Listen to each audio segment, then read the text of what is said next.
భారత్ మాతాకి స్కూల్లో పిల్లలతో పంపిస్తారు మీరు అన్నది అనుకుంటారు.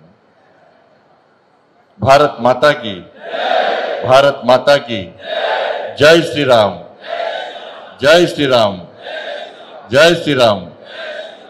అందరికీ నమస్కారం. కూర్చోండి.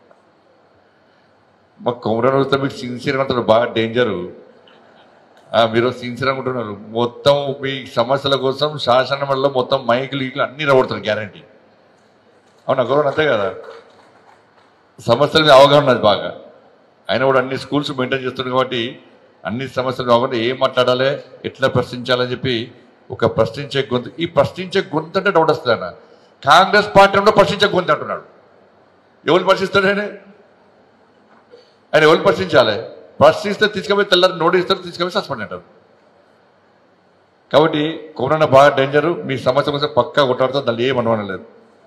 ఛత్రపతి శివాజీ మహారాజ్ జయంతి సందర్భంగా ఈరోజు తపస్ ఆధ్వర్యంలో ఏర్పాటు చేసినటువంటి ఈ కార్యక్రమం యొక్క సభాధ్యక్షులు పెద్దలు నరేంద్రరావు గారు, తపస్ రాష్ట్ర అధ్యక్షులు శ్రీ హనుమంతరావు గారు, సురేష్ అన్న గారు, అదేవిధంగా నేటి ఈ ఎన్నికల్లో అభ్యర్థిగా పోటీ చేస్తున్న టీచర్స్ ఎమ్మెల్సీ అభ్యర్థిగా పోటీ చేస్తున్నటువంటి మల్కా కొమరయ్య గారు, అంజిరెడ్డి గారు కూడా రావాల్సి ఉండే, వారికి అర్జెంటుగా కామారెడ్డిలో మీటింగ్ ఉండడం వలన నేను తప్పకుండా మీ తరఫున అందరికీ క్షమాపణలు చెప్తానని చెప్పి వారిని ఒప్పించి మెప్పించి వారిని కామారెడ్డి పోవడం జరిగింది వేరే కార్యక్రమం వల్ల.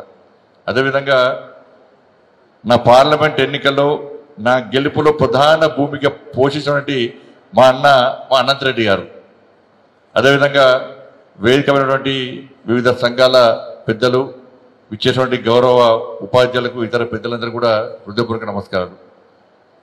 మీరందరూ ముందుగా చావా సినిమా చూడాలి. చావా సినిమా మీరు చూడాలి. అవసరం వస్తే మీ స్టూడెంట్స్ కూడా చూపెట్టే ప్రయత్నం చేయాలి, తప్పకుండా చూపెట్టాలి. ఎందుకంటే ఈ చరిత్రను తెరమరుగు చేసి లేనిపోని చరిత్రను తీసుకొచ్చి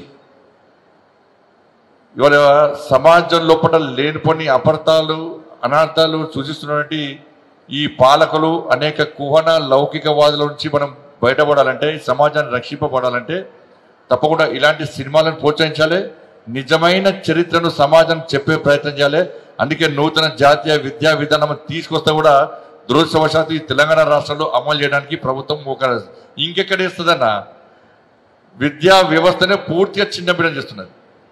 నరేంద్ర మోడీ గారి ప్రభుత్వము, భారతీయ జనతా పార్టీ ఏమో ఒక ఛత్రపతి శివాజీ మహారాజును చేయాలి, ఒక వీర సావర్కర్ చేయాలి, ఒక సర్దార్ పటేల్ చేయాలి, ఒక తాంత్యా తోపెన్ చేయాలి, ఒక బాబాసాహెబ్ అంబేద్కర్ చేయాలి, ఒక జ్యోతిరావు పూలేని చేయాలని చెప్పి ఇవాళ భారతీయ జనతా పార్టీ కానీ ఇవాళ నరేంద్ర మోడీ గారి ప్రభుత్వం ఆలోచిస్తుంటే దురదృష్టవశాత్తు ఈ మూర్ఖత్వ ప్రభుత్వము ఇవాళ విద్యా కమిషన్లో కామ్రేడ్లను తీసుకొచ్చి పెడుతున్నది.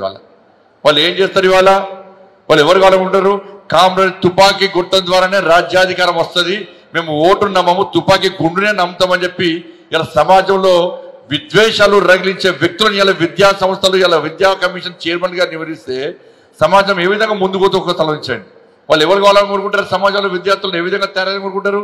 ఒక కామ్రేడ్ చెల్ల పుల్లారెడ్డి, ఒక కామ్రేడ్ ముప్పాల లక్ష్మణరావు, ఒక కామ్రేడ్ కొండపల్లి సీతారామయ్య లాంటి వ్యక్తులను తయారు చేయబడినటువంటి ఒక వ్యవస్థను తయారు చేసుకునేటువంటి మూర్ఖత్వపు ఆలోచన ఈ సమాజంలో కూడా ఉన్నప్పుడు ఉపాధ్యాయులుగా మీరందరూ కూడా దీన్ని వ్యతిరేకించాల్సిన బాధ్యత మీ మీద ఉంది ఇవాళ. కాబట్టి భారతీయ జనతా పార్టీ గతంలో వ్యతిరేకించింది, ఇప్పుడు కూడా వ్యతిరేకిస్తుంది. ఎందుకంటే చాలా మంది దేశంలో అనేక సంఘాలు ఉన్నాయి, అనేక సంస్థలు ఉన్నాయి. వాళ్ళందరూ కూడా జీతాల కోసమో వాళ్ళ సమస్యల కోసమో ఇతరత్ర విషయాల్లో ఆందోళన చేసిన సందర్భాలు మనం చూసినాం. కానీ స్వరాష్ట్ర సాధన కోసం మీ జీతాలను పక్కబెట్టి, మీ ఉద్యోగాలను పక్కబెట్టి, మీ జీవితాలను పక్కబెట్టి స్వరాష్ట్ర ఉద్యమం కోసం 42 రోజుల పాటు మన రాజకీయ పార్టీలకు ధీటుగా సకల జనుల సమ్మె చేసి తెలంగాణ రాష్ట్రాన్ని సాధించిన మీరు నిజంగా గొప్ప వ్యక్తులు. కానీ ఈరోజు ఏమైంది? ఇంత కష్టపడి సాధించుకున్న తెలంగాణ రాష్ట్రంలో బిచ్చ బతికైపోయింది మీ పరిస్థితి.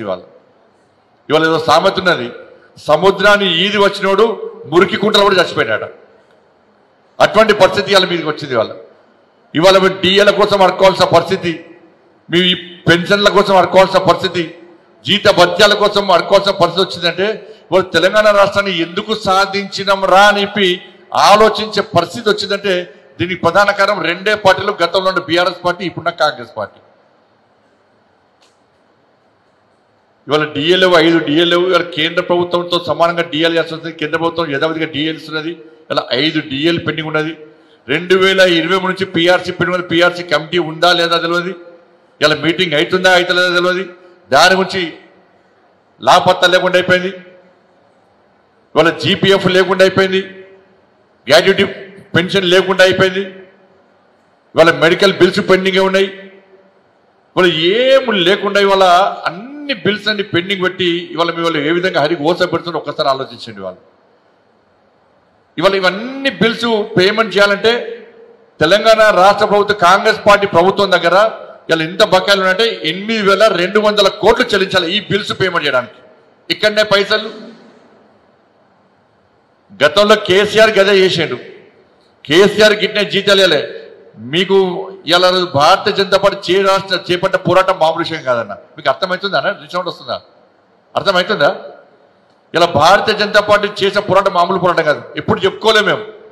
సరే 317 జీవో మీరు కళ్ళారా చూసారు కావచ్చు, కానీ 317 జీవో కంటే ఎక్కువ కూడా మేము మీ పెన్షన్ల కోసం, మీ డిఏల కోసం కొట్లాడినాం, మీ పిఆర్సీ కోసం కొట్లాడినాం. అప్పుడు కేసీఆర్ ఇలా అధికారం ఉన్నప్పుడు పైసలు పోయిన దగ్గర పైసలు లేవు కాబట్టి ఈ టీఎన్జిఓ నాయకులను పిలిచిండే ఆయన. ఇంకా టీఎన్జిఓ నాయకుల గురించి తెలుసు మనకు. కేసీఆర్ ఫామ్ హౌస్ పిలిచి ఏం చేస్తాడు? కోడికూర, తలకాయ కూర, కాలశోర్వా, బోటి, కీమా, మటన్, చికెన్, ఇగో ఇవి పెడతారు. ఇవి పెట్టినాక ఏం చేస్తాడు? టీఎన్జిఓ నాయకులు ఫామ్ హౌస్ పోతారు, సెక్రటరీ పోతారు, అనేది ప్రగతి భవన్ పోతారు. కేసీఆర్ సార్ కెమెరాలో చూస్తాడు, వచ్చిండ్రా వచ్చారు. గంట సేపు కూర్చొని పెడతాడే.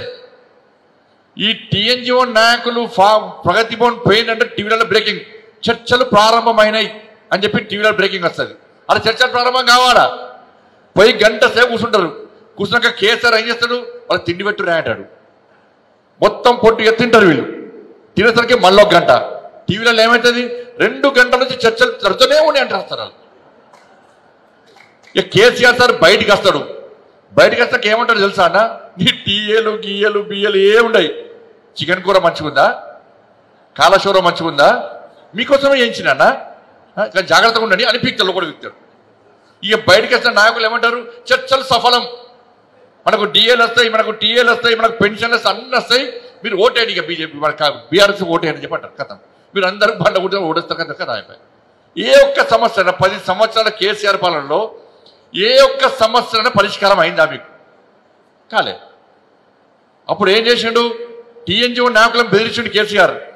3 నెలల దాకా జీతాలు ఇచ్చే పరిస్థితి లేదు ప్రభుత్వం దగ్గర. కాబట్టి మీ టీఎన్జిఓ నాయకులు పోవాలి, అన్ని జిల్లాలు పర్యటించాలి. ఏ ఒక్క వ్యక్తి కూడా జీతాల కోసం రోడ్డు మీదకి ఎక్కి ఆందోళన చేయొద్దు, చేస్తే సస్పెండ్ చేస్తా, సర్వీస్ నుంచి రిమూవ్ చేస్తా అని చెప్పి ఇలా కేసీఆర్ ఆ రోజు బెదిరించాడు. బెదిరించిన తర్వాత టీఎన్జిఓ నాయకుడు ఒక నాకు ఫోన్ చేశాడు. మన బాబాజాలు మన నాయకుడు నాకు ఫోన్ చేసి, భాయ్ సాబ్ ఈ విధంగా బెదిరించిండు, 3 months ఒకసారి జీతాలు ఇస్తాడట, మేము ఇవ్వడం సైక్ చేద్దాట, సైక్ చేస్తే సస్పెండ్ ఇస్తాడట, కేసీఆర్ వార్నింగ్ ఇచ్చి మనం పంపిడు అన్నాడు. అన్న వెరీ నెక్స్ట్ డేనే నేను స్టేట్మెంట్ ఇచ్చిన, ఏ కేసీఆర్ ఫస్ట్ నాడు జీతాలు ఇవ్వకుంటే నీ ఫామ్ హౌస్ వచ్చి గల్లబట్టి బయటికి గుంజుకొస్తాం, జీతాలకు ఎందుకు ఇవ్వవో, ఇవ్వకుంటే భారతీయ జనతా పార్టీ దమ్మెంతో చూపెడతామని చెప్పి నేను వార్నింగ్ ఇస్తే, భారతీయ జనతా పార్టీ వార్నింగ్ ఇస్తే మీకు ఫస్ట్ నాడు వాళ్ళు కనీసం 15th కన్నా జీతాలు వచ్చినాయి.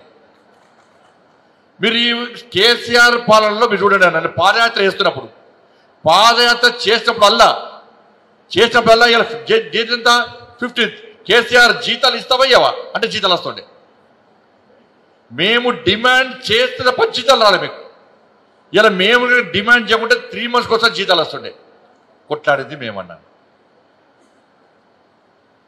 ఇలా డిఏల కోసం కొట్లాడింది మేము, పిఆర్సీ కోసం కొట్లాడింది మేము. ఇలా సిద్దిపేటలో మీ పెన్షన్ పిఆర్సీ కోసం కొట్లాడితే సిద్దిపేటలో లాఠీ చార్జ్ అయితే మా కార్యకర్తలు కాలు చేతులు విరిగినాయి. ఇలా 317 జీవో తెలుసు మీకు. ఇలా కానీ ఇవన్నీ చెల్లించలేకనే కేసీఆర్ ఏం చేసిండు? ఈ పెన్షనర్స్ రిటైర్మెంట్ అయితే పైసలు ఇవ్వాల్సి వస్తుందని చెప్పి 58 ఏజ్ను 61 చేసిండు. 61 చేసి పైసలు ఇవ్వాల్సి వస్తుందని. ఆ పేరుతో కూడా గత సంవత్సరం ఎంతమంది రిటైర్మెంట్ అయ్యారు, ఎంతమంది రిటైర్ అయ్యారు? దాదాపు 8,000 మంది పోయిన సంవత్సరం రిటైర్ అయిపోయారు. ఈసారి మళ్ళీ ఈ ఏడాది 10,000 మంది రిటైర్ కావడానికి సిద్ధంగా ఉన్నారు. వీళ్ళకి ఎంత బకాయిలు ఇవ్వాలంటే 11,000 కోట్లు ఇవ్వాలి. 11,000 కోట్లు ఈ రాష్ట్ర తెలంగాణలో నుండి కాంగ్రెస్ పార్టీ ప్రభుత్వం చెల్లించడానికి సిద్ధంగా ఉండాలి. కానీ పైసలు లేవు. మీ డిఏలకు పైసలు ఉన్నాయి, మీ పిఆర్సీ అమలు చేయడానికి పైసలు ఉన్నాయి, మీ ప్రమోషన్లకు ఉన్నాయి. వీళ్ళు ఎక్కడైనా ఎంవిఓ పోస్టులు ఖాళీ ఉండే, డిఓ పోస్టులు ఖాళీ ఉండే, డిప్యూటీ డిఓ పోస్టులు ఖాళీ ఉండే. స్కావెంజర్లు మీతో బాత్రూమ్ కడిగిస్తారు, మీతో పిల్లలతో ఊడిపిస్తారు. చాక్ పీసులకు పైసలు లేవు, కేంద్రం ఇచ్చే నిధులను డైవర్ట్ చేస్తున్నారు. కానీ వీటికి పైసలు లేవట. కానీ బరాబర్ ఆ కాంగ్రెస్ పార్టీ ప్రభుత్వంలో పైన ఉండే 4 మంత్రులు 5 మంత్రులు బడా కాంట్రాక్టర్ అందరూ కూడా ఆ కాంట్రాక్టర్లే మంత్రులైండు. వాళ్ళకు మాత్రం వాళ్ళ బిల్స్ పేమెంట్ చేయడానికి మాత్రం పైసలు ఉంటాయి. వాళ్ళ బిల్స్ అన్ని కుల్ల పేమెంట్స్ అయిపోయినాయి. దాంతోపాటు 14-15% కమిషన్ ఇస్తే బిల్లు పేమెంట్స్ అవుతున్నాయి. ఇప్పటికీ సచివాలయం దగ్గర రిటైర్ అయినటువంటి ఉద్యోగస్తులు ఇప్పుడు కూడా చెప్పులు అరిగే విధంగా పోతున్నారు. ఇలా సెక్రటరీలో చాలా మంది కోర్టు నుంచి ఆర్డర్ తీసుకున్నారు, మాకు బెనిఫిట్స్ రావాలని చెప్పండి. రిటైర్ అయిన వాళ్ళు పైసలు వస్తే పిల్లల పెళ్లి చేయొచ్చు, పిల్లలకన్నా వ్యాపారం చేయించవచ్చు, మా కుటుంబాన్ని మంచిగా చదువుకోవచ్చు, మంచిగా సెటిల్ కావచ్చు. రిటైర్ అయినటువంటి ఈ పదవి విరమణ పొందిన జీవితాన్ని ప్రశాంతంగా కుటుంబంతో గడుపుకోవాలని చెప్పి ఒక ప్రశాంతమైన జీవితాన్ని గడపాలని చెప్పి అనుకుంటారు.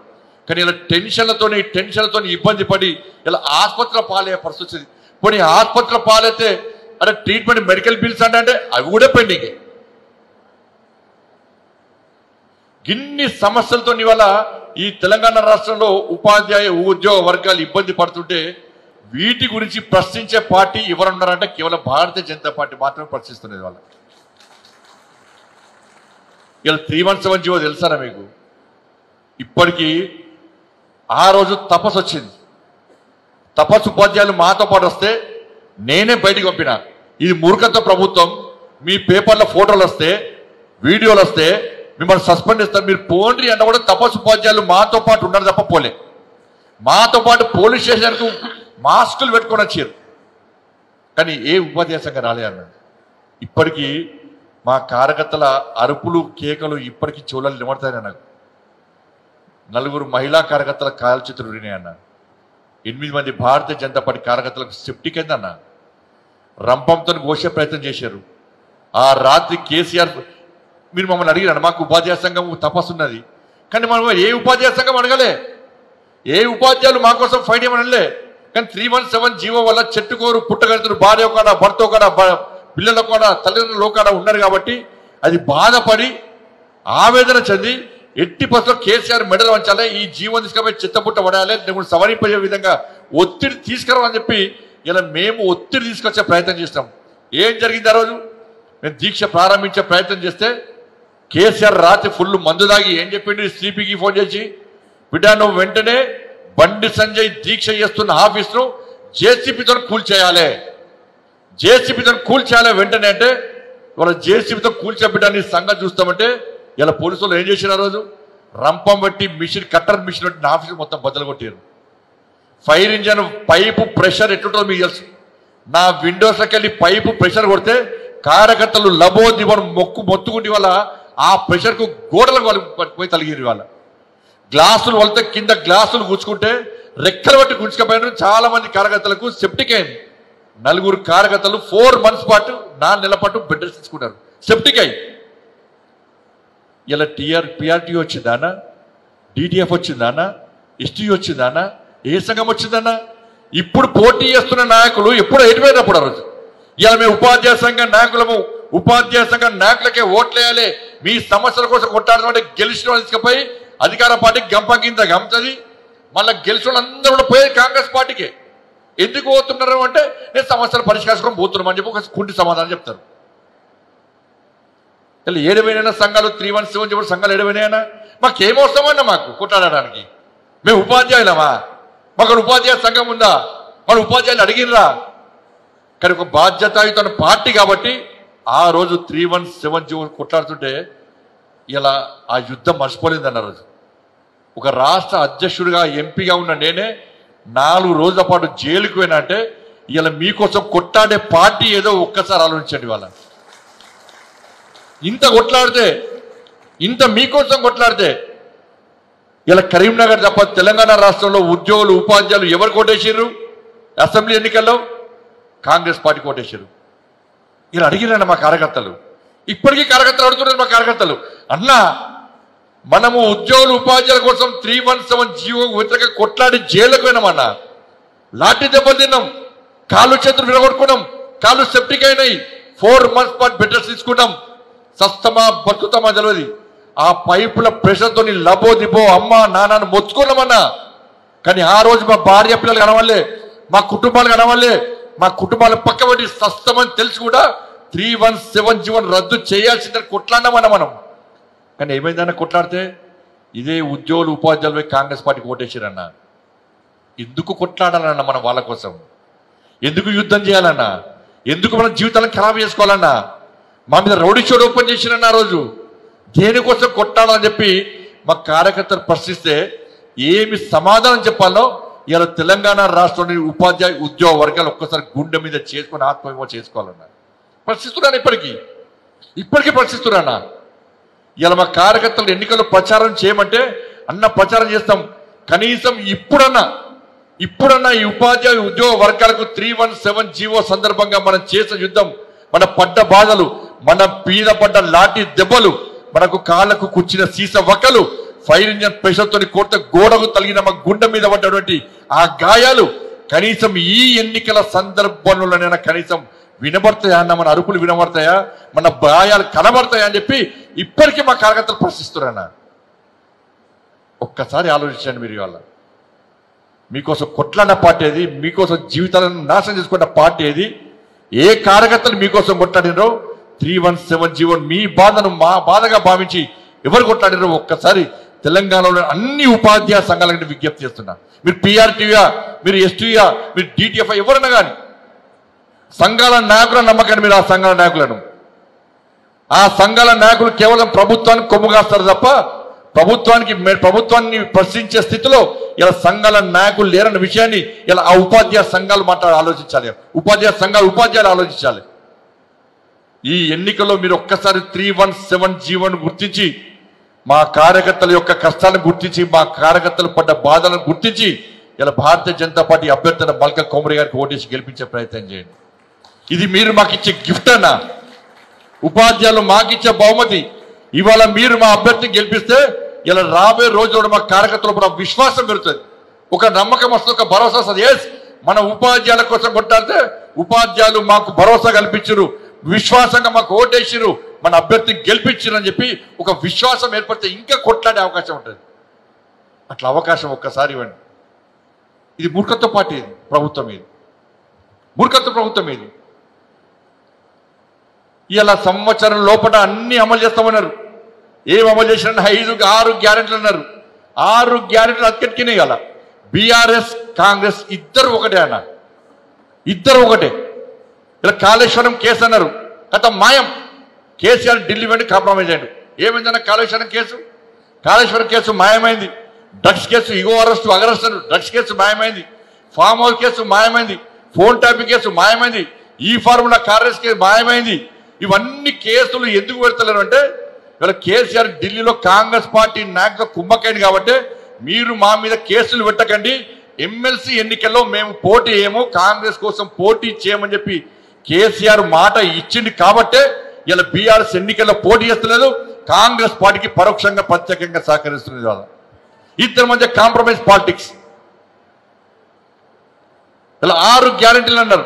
2500 మహిళలకు ఇస్తున్నారు, పోయినాయి. 5 లక్షల రూపాయలు విద్యార్థి భరోసా కార్డు ఇస్తున్నారు, పోయింది. విద్యార్థులకు 4,000 రూపాయలు నిరుద్యోగ వృత్తి ఇస్తున్నారు, అది పోయింది. రైతులకు భరోసా ఇస్తున్నారు, అది పోయింది. రైతు కిలో 12,000, అది పోయింది. విద్యార్థులకు స్కూటీ ఇస్తున్నారు, అది పోయింది. తులం గోల్డ్ ఇస్తున్నారు, అది పోయింది. 5 లక్షల రూపాయలు ఇండ్లకి ఇస్తున్నారు, అది పోయింది. రేషన్ కార్డు ఇస్తున్నారు, అది పోయింది. 3,500 రూపాయలు 3,500 ఇండ్లు కట్టిస్తామన్నారు, అది పోయింది. ఏది లేకుండా ఇవన్నిటిలో చర్చ జరగకుండా ఉండడానికే ఈరోజు వీరందరూ ప్రయత్నిస్తారు. కాబట్టి ఇవాళ భారతీయ జనతా పార్టీ అభ్యర్థిగా మేము ముందుకు వస్తున్నాం. ఇవాళ కులగణన తెలుసు మీ అందరికీ. ఇలా ముస్లిం తుర్కోళ్ళని తీసుకొచ్చి ఇలా బీసీలో కలిపారు. ఇలా మీరు నమ్మరు, హైదరాబాద్లో రాజశేఖర రెడ్డి గారి గవర్నమెంట్ అప్పుడు ముస్లింలను 4% గుర్తించి 4% రిజర్వేషన్ ముస్లింలకు ఇచ్చి వాళ్ళను బీసీలుగా గుర్తించడం వల్ల హైదరాబాద్ జిహెచ్ఎంసీ ఎన్నికల్లో 32 స్థానాల్లో 32 స్థానాల్లో హిందువులైన బీసీలు గెలవాల్సిన స్థానాల్లో ఇలా ఎంఐఎం పార్టీ గెలిచింది. వాళ్ళ 10% ముస్లింలను బీసీలలో కలిపితే ఇవాళ రాబోయే రోజుల్లో ఎవరు రాజ్యం వస్తుందో ఒక్కసారి హిందూ సమాజం ఆలోచించాలి. 10% ముస్లిం బీసీలో కలిపారు. 4% కలిస్తేనే ఇలా మోసం జరిగింది. 10% కలిపితే ఇలా ఏ విధంగా మోసం జరిగితే ఒక్కసారి అంచండి.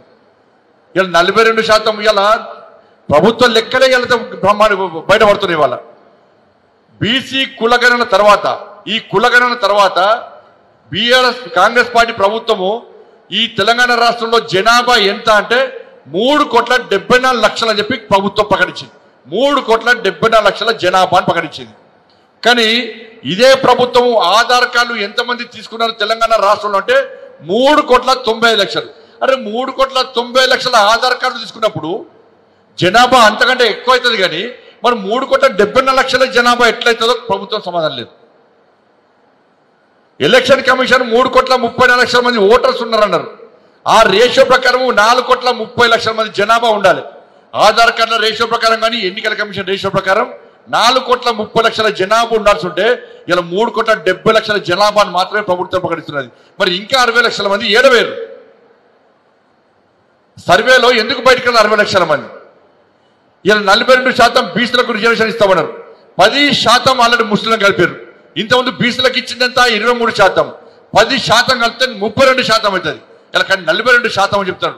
బీసీ సమాజం ఆలోచించాలి, హిందూ సమాజం ఆలోచించాలి. బీసీలకు కాంగ్రెస్ పార్టీ ప్రభుత్వం ఇచ్చేది కేవలం 32% రిజర్వేషన్ మాత్రమే. ఇంకా 10% ముస్లింలకు ఇస్తున్నది. దీన్ని గమనించాలి, దీన్ని గుర్తించాలి. ఎవరు జాగిరన్నా, ఎవరి తాత జాగిరన్నా ఇవన్నీ మాట్లాడితే నిన్న సర్కులర్ ఇచ్చింది. నిన్న రంజాన్ కట వెసులుబాటు ఇచ్చుకోవడానికి అభ్యంతరం లేదు. రంజాన్కి ఇచ్చుకోవడం అభ్యంతరం లేదు. ఇలా బీసీల కలిసి ఎట్లా కలుపుతావు నువ్వు? జాతి ఎవరి జాతి అన్నా? నేను చెప్పినండి, మళ్ళీ చెప్తున్నా. ఈ హిందూ జాతి మా ధర్మం ఉంది. మాకు నేను బొట్టు కొడతాం, పూజిస్తాం, మంగళ హారతులు ఇస్తాం, అమ్మవారికి హారతి ఇస్తాం, కొబ్బరికాయలు కొడతాం. మాకు గోత్రం ఉంటుంది, జన్మనామం ఉంటుంది, జన్మ నక్షత్రం ఉంటుంది. మేము మొందారంగా అనుకుంటున్నాం. మేము ఇలా వాళ్ళని తీసుకొచ్చి జాతులు కలిపితే హిందూ సమాజం ఎందుకు మాట్లాడుతుందో అర్థం చేసుకోవాల్సి వస్తుంది. ఏడవైనా బీసీ సంఘాలు ఇలా అగ్రవర్ణాల్లో పేదలను గుర్తించి కూడా ఇలా ఈడబ్ల్యూఎస్ రిజర్వేషన్ కల్పించింది నరేంద్ర మోడీ గారి ప్రభుత్వం. ఇవాళ ఈ వర్గము ఆ వర్గం అని కాకుండా అన్ని వర్గాల గురించి ఆలోచించేది నరేంద్ర మోడీ గారి ప్రభుత్వం. నిన్న సర్కులర్ ఇచ్చారు. వాళ్ళ రంజాన్ కంటే వెసులు పడ్డారు. ఇచ్చుకోమకు అభ్యంతరం లేదు. ఇలా ఇంతమంది ఉపాధ్యాయులు ఉన్నారు, ఇక్కడ ఇంతమంది ఉద్యోగస్తులు ఉన్నారు. ఇవాళ మీరు అయ్యప్ప దీక్ష తీసుకొని మీరు స్కూల్కి పోతారు. మధ్యాహ్నం భిక్ష చేయాలంటే మనం ఇంటికి వచ్చి మడి స్నానం చేసి అప్పుడే చేసిన వంటను మనం భోజనం చేయాల్సి భిక్ష చేయాల్సి వస్తుంది. ఇవాళ మీకెవరికైనా వెసులుబాటు ఇచ్చిర్రా? మరి ఏం పాపం చేసినా అయ్యప్ప స్వామి, ఆంజనేయ స్వామి దీక్ష తీసుకోవడం అదే పరిస్థితి. కనీసం గంట సేపు మీరు బయటికి పోతే సస్పెండ్ చేస్తారా, మేమో ఇస్తారా, మా ఉద్యోగం ఉంటుందా పోతుందా అని చెప్పి అయ్యప్ప స్వాములు, ఆంజనేయ దీక్షపరులు, భవానీ దీక్షపరులు, వెంకటేశ్వర మాల వేసే వాళ్ళందరూ కూడా భయపడే పరిస్థితి వచ్చింది. ఇలా వాళ్లకు మాత్రం రంజాన్ ఎగ్జామ్షన్ ఇస్తారు, నా అయ్యప్ప స్వామిని మాత్రం ఎగ్జామ్షన్ ఇయ్యరు, నా ఆంజనేయ స్వామిని మాత్రం ఎగ్జామ్షన్ ఇయ్యరు. ఇది నేను అడుగుతాం మతతత్వం అంటున్నారు. మళ్ళీ నిన్న మాట్లాడుతున్నారు. కాంగ్రెస్ పార్టీ నాయకుల హృదయంలో హిందుత్వం చచ్చిపోయింది. వాళ్ళ లోపల కాంగ్రెస్ పార్టీలో హిందూ నాయకులు లేరు. హిందూ రక్తం ప్రవహిస్తలేదు. వాళ్ళకు ఆలోచించాలి, ప్రశ్నించాలి ప్రభుత్వాన్ని. ఎస్, నా అయ్యప్ప స్వామిని కూడా ఎగ్జామ్షన్ ఇవ్వండి, నా ఆంజనేయ స్వామి దీక్షలో ఎగ్జామ్షన్ ఇవ్వండి. వీటి గురించి నేను మాట్లాడితే బండి సంజయ్ మతతత్వవాది, బండి సంజయ్ మతం గురించి మాట్లాడుతున్న బరాబర్ మాట్లాడతాం. 80% ఉన్న హిందువుల గురించి మాట్లాడే ఏకైక పార్టీ భారతీయ జనతా పార్టీ. ఇవాళ ఈ దేశంలో ఉన్నటువంటి పరిస్థితులను, రాష్ట్రంలో ఉన్న పరిస్థితి ఒక్కసారి అర్థం చేసుకున్నాను.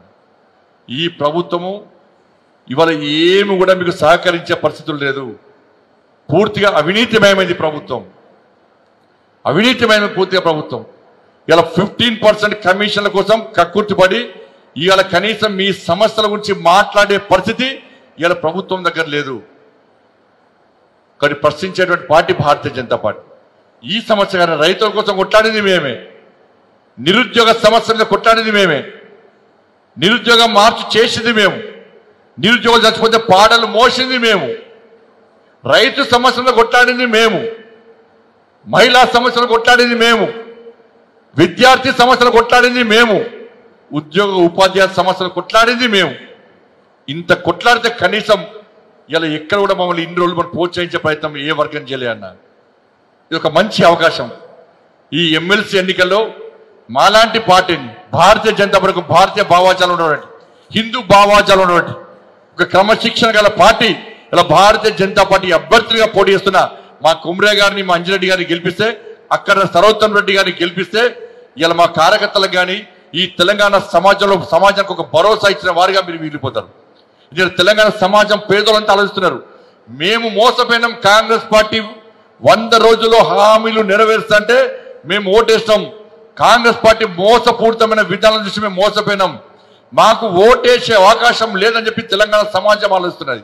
కానీ ఇప్పుడు అవకాశం ఉన్నటువంటి ఈ గ్రాడ్యుయేట్స్ కానీ ఈ ఉపాధ్యాయ ఉద్యోగ వర్గాలు ఎటువంటి నిర్ణయం తీసుకుంటారని చెప్పి వాళ్ళ తెలంగాణ సమాజం మీ నిర్ణయం కోసం ఎదురు చూస్తుందన్న, మీ నిర్ణయం కోసం ఎదురుస్తుందన్న. ఇలా మా కార్యకర్తల భవిష్యత్తు మీ చేతిలో ఉందన్న. మా కార్యకర్తలందరూ 2 చేతులు జోడించి మొక్కుతున్నా మీ అందరికీ. మా భవిష్యత్తుని కాపాడండి, మీకోసం కొట్లాడినా మా భవిష్యత్తుని కాపాడండి. 100 రోజుల్లో హామీలు నెరవేర్స్తామని ఓటేసి మోసపోయినా ఈ తెలంగాణలో పేదోళ్ళ బతుకులు కాపాడండి అని చెప్పి ఈ తెలంగాణ సమాజం 2 చేతులు జోడించి మీ ఉద్యోగ ఉపాధ్యాయ వర్గాలను వేరుకుంటున్న విషయాన్ని ఒక్కసారి ఉద్యోగ వర్గాలు ఒక్కసారి అర్థం చేసుకోండి. ఏడుతున్న ప్రజలు పేదోళ్ళు చచ్చిపోతున్నా ఏ వర్గం కూడా సంతోషంగా లేదు. ఇవాళ రైతులు సంతోషంగా లేరు, ఉపాధ్యాయులు సంతోషంగా లేరు, ఉద్యోగులు సంతోషంగా లేరు. 2 లక్షల ఉద్యోగాలు ఇస్తానని ఇవాళ 25,000 ఉద్యోగాలకు నోటిఫికేషన్ ఇచ్చారు. కానీ 56,000 ఉద్యోగాలు ఇస్తామంటున్నారు. 4,000 నిరుద్యోగ బుద్ధి ఇస్తామన్నారు. ఒక్కొక్క విద్యార్థికి ఒక్కొక్క యువకునికి 14 నెలల 56,000 రూపాయలు ఇవ్వాలి. ఇప్పటికి ఏడిస్తున్నా 56,000 రూపాయలు. ఇలా గురుకులం స్కూల్స్ కానీ రెసిడెన్షియల్ పాఠశాలలు కానీ కనీస వసతులు లేవు. కేజీపీవీ వర్కర్స్ కానీ వాళ్ళ ఉద్యోగస్తులు కానీ ఇతర రాష్ట్రాల్లో రెగ్యులరైజ్ చేస్తే 20,000 జీతాన్ని పనిచేస్తూ వాళ్ళు స్ట్రైక్ చేస్తే కూడా వాళ్ళని బెదిరించే ప్రయత్నం చేస్తుంది తప్ప వాళ్ళని ఆదుకుంటారని చెప్పి కూడా ప్రభుత్వం ఉంటుంది. వాళ్ళ కోసం కొట్టాడేది మేము. కానీ ఏ వర్గం కోసం కొట్లాడే అన్ని వర్గాల కోసం కొట్లాడాం మేము. కానీ మొన్ననే అధికారం రావాల్సి ఉండే అన్న, మొన్న అధికారం రావాల్సి ఉండే వస్తుంది అనుకున్నాం. అరే గింత కొట్లాడాం అంటే ఏ రోజు ఇస్తే కాంగ్రెస్ పార్టీ మీ 317 జీవోకి వ్యతిరేకంగా కొట్టాడింది కాంగ్రెస్ పార్టీ కొట్టాడిందా? మీ డిఏల కోసం కొట్టాడిందా? ప్రశ్నించిందా? రేవంత్ రెడ్డి గారు కొట్టాడిరా, వెంకటరెడ్డి గారు కొట్టాడిరా, బట్టి విక్రమార్క గారు కొట్టాడిరా, ఉత్తమ్ కుమార్ రెడ్డి గారు కొట్టాడిరా. ఎవరు కొట్టాడిరన్నా? ఎవరు జైలుకోరన్నా? మీకోసం మీ డిఏల కోసం ఎవరు పరిశీలిస్తున్నారని ఇవాళ? మీ పిఆర్స్ కోసం ఎవరు పరిశీలిస్తున్నారన్నా? మీ ప్రమోషన్ కోసం ఎవరు పరిశీలిస్తున్నారన్నా? రైతుల కోసం ఎవరు కొట్లాడుతున్నారన్నా? కొట్లాడింది మేమే, కొట్లాడేది మేమే. కొట్లాడాల్సిన బాధ్యత మా మీద ఉంది కాబట్టి మొన్న రావాల్సిన అధికారాన్ని ఇలా మోసపూరితమైన వాగ్దానాలు నమ్మి ఇట్టేయాల్సిన ఓటు అటు వేయడం వల్ల మోసపోయినామన్నా. ఇప్పటికీ బాధపడుతున్నా. మా కార్యకర్తల మీద దాదాపు 5,000 మంది కార్యకర్తల మీద, అంతకు తక్కువనే ఎక్కువ కావచ్చు, 4,000 నుంచి 5,000 మంది కార్యకర్తల మీద రౌడీ షీట్లు ఓపెన్ చేసిరన్న, కమ్యూనల్ షీట్లు ఓపెన్ చేసిరన్న. ఇలా శివాజీ మహారాజ్ జయంతి, కేసీఆర్ సర్కార్లో శివాజీ మహారాజ్ జయంతి చేస్తే కమ్యూనల్ షీట్లు ఓపెన్ చేసిరు. వీర సావర్కర్ జయంతి చేస్తే కేసులు పెట్టిరు. గణేష్ నిమజ్జనం రోజు పర్మిషన్ లేదని కేసులు పెట్టిరు. దుర్గామాత ఉత్సవాలకు పర్మిషన్ లేదని కేసులు పెట్టిరు. ఒక్కొక్క కార్యకర్త మీద, మీకోసం తెలంగాణ ప్రజల కోసం కొట్టాన ఒక్కొక్క మా భారతీయ జనతా పార్టీ కార్యకర్త మీద కేసీఆర్ సర్కార్లో ఒక్కొక్క కార్యకర్త మీద 20-30 కేసులున్నాయి. రౌడీ షీట్లు ఓపెన్ చేసిరు, కమ్యూనల్ షీట్లు ఓపెన్ చేసిరు. పాపం వాళ్ళకు ఉద్యోగాలు రావు, వాళ్ళకి పాస్పోర్ట్లు రావు, వాళ్ళకి ఏమి రావు. ఇలా ఇబ్బంది పడుతున్నారు. ఇప్పటికీ వాళ్ళ నినాదం ఒక్కటే, వాళ్ళ విధానం ఒకటే, అన్న తెలంగాణ సమాజం కోసం కొట్లాడలే, మన సర్కార్ రావాలే, మా నినాదం ఒకటే, భారత్ మాతాకి జై, జై శ్రీరామ్ అని కొట్లాడతాం తప్ప మేము భయపడే ప్రసక్తి లేదనుకుంటున్నా. మా త్యాగాలు ఇప్పుడు కాదన్నా, మా త్యాగాలు ఇప్పటి కావు. ఈ నమ్మిన సిద్ధాంతం కోసం అనేక మంది అమరవీరులు త్యాగం చేసిన వాళ్ళ. నక్సలైట్లు చంపుతాము అని చెప్పి వార్నింగ్ ఇచ్చినప్పుడు కూడా, పోస్టర్లు వేసినప్పుడు కూడా, ఇలా నా సామా జగన్మోహన్ రెడ్డి జాతీయ జెండా కోసం త్యాగం చేసిన వ్యక్తి నా సామా జగన్మోహన్ రెడ్డి. నమ్మిన సిద్ధాంతం కోసం ఉపాధ్యాయ విద్యార్థుల సమస్యల పరిష్కారం కోసం బలిదానమైన వ్యక్తి నా మధుసూదన్ గౌడ్. ఇలా షహీద్ జితేందర్ రెడ్డి చనిపోయిన, రామన్న గోపన్న చనిపోయిన, మధుసూదన్ గౌడ్ చనిపోయిన, జయానంద్ చనిపోయిన, కృష్ణవర్ధన్ రెడ్డి చనిపోయిన, మైసయ్య గౌడ్ చనిపోయిన, ఇంతమంది కూడా నమ్మిన సిద్ధాంతం కోసం, ఈ తెలంగాణ సమాజం కోసం, హిందూ సమాజం కోసం, హిందూ ధర్మ రక్షణ కోసం ప్రాణ త్యాగం చేసింది తప్ప వాళ్ళు ఎవరు ఎమ్మెల్యేలు కావాలని కొట్టాలి అన్న. ఇలా వేరే పార్టీకి వార్నింగ్ ఇస్తే బిల్లా బిస్తారు కొని దుబాయ్ మస్కర్ పారిపోతారు. కానీ నా కార్యకర్తలు ఎప్పుడు పారిపోలే అన్న. చస్తామని తెలిసినా కూడా, చంపుతామని తెలిసినా కూడా, చనిపోయే సందర్భంలో కూడా బాడీలో బుల్లెట్ దీనా కూడా, నా జితేందర్ రెడ్డి బాడీలో 73 బుల్లెట్లు దీనా కూడా చనిపోయే ముందు జితేందర్ రెడ్డి నోటి ద్వారా వచ్చిన నినాదం భారత్ మాతాకి జై. ఏ పార్టీ అన్నా ఎవరు చచ్చిపోతారు? ఇవాళ త్యాగాలు చేసింది మేము, కొట్లాడింది మేము. ఇప్పటికీ మా కార్యకర్తలు ఆవేదన చెందుతున్నారు, అరే ఇంత కొట్లాడితే మనకి అధికారం రాకపోయా, ఇంకా ప్రజలు ఎప్పుడు మారుతారు, ఇవాళ మనకు అవకాశం ఎప్పుడు వస్తుందని చెప్పి ఇప్పటికి కూడా ఎదురు చూస్తున్నారన్న. కాబట్టి దయచేసి ఒక మంచి అవకాశం, మీకోసం కొట్లాడింది ఎవరు, కొట్లాడేది ఎవరు, అన్ని వర్గాల కోసం కొట్లాడింది ఎవరు, కొట్లాడేది ఎవరు, ఒక్కసారి మీరు ఆలోచించండి. ఇలా అనేక వాగ్దానాలు ఇస్తూ నమ్మించి మోసం చేసే ప్రయత్నం ఇలా కాంగ్రెస్ పార్టీ చేస్తున్నది. ఇలా భారతీయ జనతా పార్టీ అభ్యర్థులు కాకుండా ఎవరు గెలిచినా కూడా వాళ్ళు తిరిగి చేరేది కాంగ్రెస్ పార్టీలో చేరుతారు. చేరినప్పుడు ప్రశ్నిస్తే ఏమంటారు, మీ సమస్యల పరిష్కారం కోసం చేరినామని చెప్పి ఒక కుంటి సాకు చెప్తారు. కాబట్టి మీకోసం ప్రశ్నించేది, మీకోసం కొట్లాడేది కేవలం మా మల్క కుమరే గారు, అంజిరెడ్డి గారు, సర్వోత్తమ్ రెడ్డి గారు తప్ప వేరే అభ్యర్థులు కారన్న విషయాన్ని గుర్తుంచుకోండి. ఇక్కడున్న మీరందరూ మనిషికి 10 ఓట్లు వేస్తే ఇలా భారీ మెజార్టీతో 2 అభ్యర్థులను గెలుస్తాం. మీకు తెలిసిన వాళ్ళు నల్గొండలు కానీ, ఖమ్మంలో కానీ, వరంగల్లో కానీ, ఇక్కడ ఉన్న వాళ్ళు మనిషి ఒక్క ఫోన్ చేస్తే అక్కడ మా సర్వోత్తమ్ రెడ్డి గారు గెలుస్తారు అన్న. ఈ గెలుపు తెలంగాణలో ఒక పెద్ద మార్పుకు నాంది అవుతుంది అన్న. కాంగ్రెస్ పార్టీ అధికారంలో ఉండే పరిస్థితి లేదు. కాంగ్రెస్ పార్టీలో లుకలుకలు స్టార్ట్ అయినాయి. ఇలా కాంగ్రెస్ పార్టీ ఎమ్మెల్యేలు ఆలోచించాలి. ఇవాళ ఈ ఎన్నికల్లో భారతీయ జనతా పార్టీ గెలిస్తే మీ పనులు అయితే ఈ పార్టీలో, ఎందుకంటే కాంగ్రెస్ పార్టీ అధినాయకత్వం భయపడుతుంది. అధికారంలో ముఖ్యమంత్రితో పాటు మంత్రులందరూ భయపడతారు. అరే మన ప్రభుత్వానికి మంచి పరిస్థితి లేదు, ఇలా భారతీయ జనతా పార్టీ పెరుగుతున్నది, బలపడుతున్నది, కాబట్టి మన ఎమ్మెల్యేలను మంచిగా చూసుకోవాలి, మన ఎమ్మెల్యేల పనులు చేయాలి, మన ఎమ్మెల్యేలకు నిధులు ఇవ్వాలని చెప్పి మీ అధినాయకత్వం, మీ అధికారం ఉన్నటువంటి నాయకులు ఆలోచించాలంటే ఈ ఎన్నికల్లో భారతీయ జనతా పార్టీ పక్కా గెలవాలన్నా. ఏ ఎమ్మెల్యే సంతోషంగా ఉన్నాడు? ఎమ్మెల్యేకు ₹1 ఇస్తలేరు ఫండింగ్. ఇలా ఎమ్మెల్యేలు నిలిచే పరిస్థితి, ఎమ్మెల్యేలు సంతోషంగా లేరు. మొన్న 10 మంది హోటల్లో కూర్చున్నారు, నిన్నగాక మొన్న 10 మంది ఫామ్ హౌస్లో కూర్చున్నారట. ఆ విషయం ఇక బయటికి రాలే. ఎక్కడికక్కడ కాంగ్రెస్ పార్టీ ఎమ్మెల్యేలందరూ రహస్య సమావేశాలు పెడుతున్నారు. స్టార్ట్ అయింది లొల్లి, స్టార్ట్ అయింది. ఇక సమావేశాలు లొల్లి స్టార్ట్ అయింది. ఈ ప్రభుత్వం ఉంటుందా పోతుందని గ్యారంటీ లేని వెంటిలేటర్ ప్రభుత్వం ఉంది. ఇవాళ ఈ ప్రభుత్వం 5 సంవత్సరాలు ఉండాలని మేము కోరుకుంటున్నాం. ప్రజాస్వామ్యబద్ధంగా ఎన్నుకున్న ప్రభుత్వం 5 సంవత్సరాలు ఉండాలని మేము కోరుకుంటున్నాం. కానీ ఉండాలని వాళ్ళ పార్టీ శాసనసభ్యులే కోరుకుంటలేరు. పైన టాప్ 5 మంత్రులు మాత్రమే లాభపడుతున్నారు తప్ప కింది స్థాయి శాసనసభ్యులకు ఎవ్వరు కూడా కనీసం సంతోషం లేదు, గెలిచిన సంతోషం లేదు, కనీసం ప్రజలకు సేవ చేద్దామంటే ఒక పైసా ఇస్తలేరు, నిధులు ఇస్తలేరు. ఇవాళ ప్రజలు తిరగబడే పరిస్థితి వచ్చింది. కాబట్టి ఇటువంటి పరిస్థితుల్లో ఇవాళ వాళ్ళ పార్టీలోనే వాళ్ళలో పడిన గందరగోళం స్టార్ట్ అయింది. కాబట్టి ఈ ప్రభుత్వానికి నూకలు జల్లినాయి. ఎప్పుడు ఎన్నికలు వచ్చినా కూడా ఇలా భారతీయ జనతా పార్టీ గెలవబోతున్నది. ఇక 10 మంది శాసనసభ్యుల సుప్రీంకోర్టు జడ్జిమెంట్స్ కూడా వస్తే అవకాశం ఉంది. ఆ 10 సీట్లలో ఎన్నికలు వస్తే 10 సీట్లు ఎన్నికలు వస్తే 7 సీట్లలో భారతీయ జనతా పార్టీ గెలుస్తుందని చెప్పి ఇప్పటికే సర్వే చేస్తాం. మేము సర్వే చేస్తే ఈ 10 ఉప ఎన్నికలు వస్తే దానిలో 7 సీట్లలో భారతీయ జనతా పార్టీ గెలుస్తుందని చెప్పి ఇలా పక్కా సర్వే రిపోర్ట్లు వచ్చినాయి. కాబట్టి ఎక్కడ ఏ ఎన్నికలు వస్తే కూడా ఇలా భారతీయ జనతా పార్టీకి అనుకూలంగా ప్రజలు తీర్పు ఇవ్వడానికి సిద్ధంగా ఉన్నారు. కాబట్టి స్థానిక ఈ సంస్థల ఎన్నికలు తీర్పు ఇవ్వడానికి సిద్ధంగా ఉన్నారు. కాబట్టి ఇలా ఈ ఎమ్మెల్సీ ఎన్నికలు మీకు అంది వచ్చిన అవకాశం. మీరు మాకు ఓటేసి గెలిపిస్తే రేపు స్థానిక సంస్థల ఎన్నికల్లో మా కార్యకర్తలకు ప్రజల ఆశీర్వాదం ఇచ్చే అవకాశం ఉంటుంది. ప్రజలకు ఒక భరోసా విశ్వాసం పెరుగుతుంది. కాబట్టి దయచేసి మీరందరూ కూడా మీ అమూల్యమైనటువంటి ఓటు, మీ మొదటి ప్రాధాన్యత ఓటు ఇలా నెంబర్ 1 సీరియల్ నెంబర్ 1 పక్కన 1 వేసి మీరు భారీ మెజార్టీతో మా టీచర్స్ ఎమ్మెల్సీ అభ్యర్థిగా పోటీస్తున్న కొమరే గారిని, గ్రాడ్యుయేట్స్ ఎమ్మెల్సీగా పోటీస్తున్న అంజరెడ్డి గారిని భారీ మెజార్టీతో గెలిపించాల్సిందిగా మీ అందరికీ విజ్ఞప్తి చేస్తూ అన్న 2 రోజులు హాలిడేస్ వచ్చాయని చెప్పి మీరు లీవ్ పెట్టి మీ కుటుంబ సభ్యులతోని ఇలా సినిమాలకు, షికార్లకు, తీర్థయాత్రకు పోతే మా కుంపం ముడుతుంది అన్న. దయచేసి మీరు ఓట్లు వేయడము మీతో పాటు కనీసం ఒక బాధ్యతగా ఇప్పటిదాకా నా బాధ అంతా చెప్పుకున్నాం. మా కార్యకర్తల బాధ మీకు అందరు చెప్పుకున్నాం.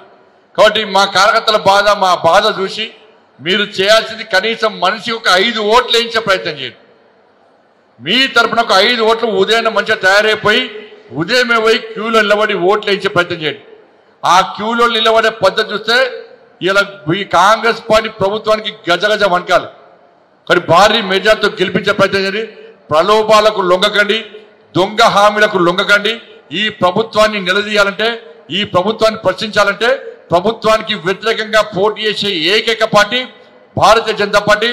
బీఆర్ఎస్ పార్టీకి అభ్యర్థులే కరువైనరు, కాంగ్రెస్ పార్టీకి టీచర్స్ ఎమ్మెల్సీ అభ్యర్థి కరువైనడు. ఇప్పుడు పోటీ చేసిన పీఆర్టీ అభ్యర్థికి కాంగ్రెస్ పార్టీ మద్దతు తెలుపుతున్నది. ఫండింగ్ అంతా కూడా కాంగ్రెస్ పార్టీ చేస్తున్నది ఇలా బీజేపీని ఓడగొట్టడానికి. కాబట్టి వాళ్ళకేస్తే కాంగ్రెస్ పార్టీ కోటేస్తుంటే కాంగ్రెస్ పార్టీ మీద కసి తీసుకోవాలంటే బీఆర్ఎస్ గతంలో మోసం చేసిన బీఆర్ఎస్ పార్టీ గడీలు బద్దలు కొట్టాం. కాబట్టి బీఆర్ఎస్ పార్టీని నామ రూపాలు లేకుండా చేయాలంటే ఏకైక ప్రత్యామ్నాయం ఇలా భారతీయ జనతా పార్టీ. కాబట్టి మా అభ్యర్థులు గెలిపించాల్సిందిగా మీ అందరికీ విజ్ఞప్తి చేస్తూ రేపు స్కూల్ ఉన్నప్పుడు కూడా ఇంత పెద్ద ఎత్తున తరలి వచ్చిన మీ అందరు కూడా హృదయపూర్వక ధన్యవాదాలు తెలియజేస్తూ ఇంత మంచి కార్యక్రమాన్ని మా ఛత్రపతి శివాజీ మహారాజ్ జయంతి సందర్భంగా ఒక ఆత్మీయ సమ్మేళనం ఏర్పడేసినటువంటి తపస్ నాయకులందరూ కూడా హృదయపూర్వక ధన్యవాదాలు తెలియజేస్తూ ముగిస్తున్నాను. భారత్ మాతాకి జై, జై శ్రీరామ్.